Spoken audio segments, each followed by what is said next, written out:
મનીષા ઠેસિયા અમારી YouTube channel Gujarat સમુદાયમાં આપનું સ્વાગત છે।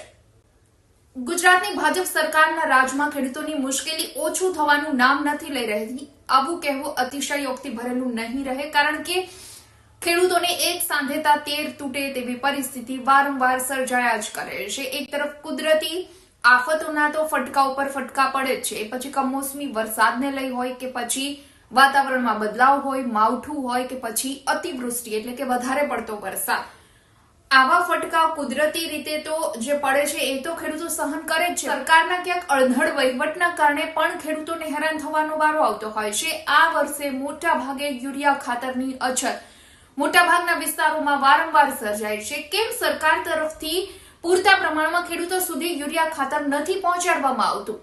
ત્યારે સવાલ અહીં એ છે કે ખેડૂતો ખેતરમાં જઈને કામ કરશે કે પછી યુરિયા ખાતર લેવા માટે સતત વહેલી સવારથી કે મોડી રાતથી લાઈનમાં ઉભા રહેશે? જ્યારે પણ કોઈ પણ શહેર કે ગ્રામ્ય વિસ્તારના સમાચાર સામે આવે છે યુરિયા બાબતે, ત્યારે આ જ સ્થિતિ હોય છે કે એક યુરિયા ખાતરની થેલી મેળવવા માટે આટલી ઠંડીમાં ખેડૂત રાત્રે 3 વાગ્યાથી 4 વાગ્યાથી લાઈનમાં ઉભા રહે છે અથવા આખી રાત ત્યાં લાઈનમાં સૂતા રહે છે, ત્યારે તેને સવારે ખાતર મળે છે। ખાતરની આટલી બધી અછત સર્જાય છે કેવી રીતે?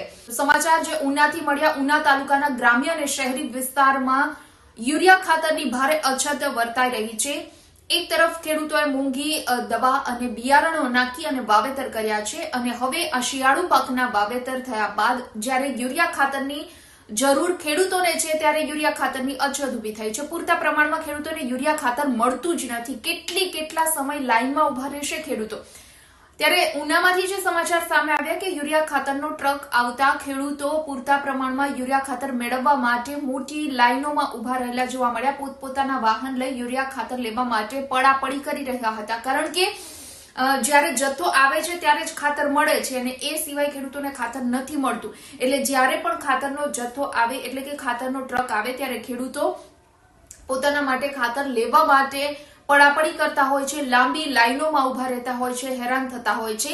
અને આ કોઈ એક જગ્યાના સમાચાર છે એટલે એક જગ્યાએ આવી પરિસ્થિતિ છે એવું નથી। ગુજરાતના અનેક તાલુકા લેવલે, જિલ્લા લેવલે આ જ પરિસ્થિતિ છે, અને જેના કારણે ખેડૂતો છેલ્લા ઘણા સમયથી યુરિયા ખાતરની અછતને લઈને હેરાન થઈ રહ્યા છે। પરંતુ આ યુરિયા ખાતરની અછત ઓછી થાય તેના માટે સરકાર તરફથી કોઈ જ ગંભીર પગલાં લેવામાં નથી આવતા, અને એના કારણે જ ખેડૂતોને આ પરિસ્થિતિમાંથી પસાર થવું પડે છે।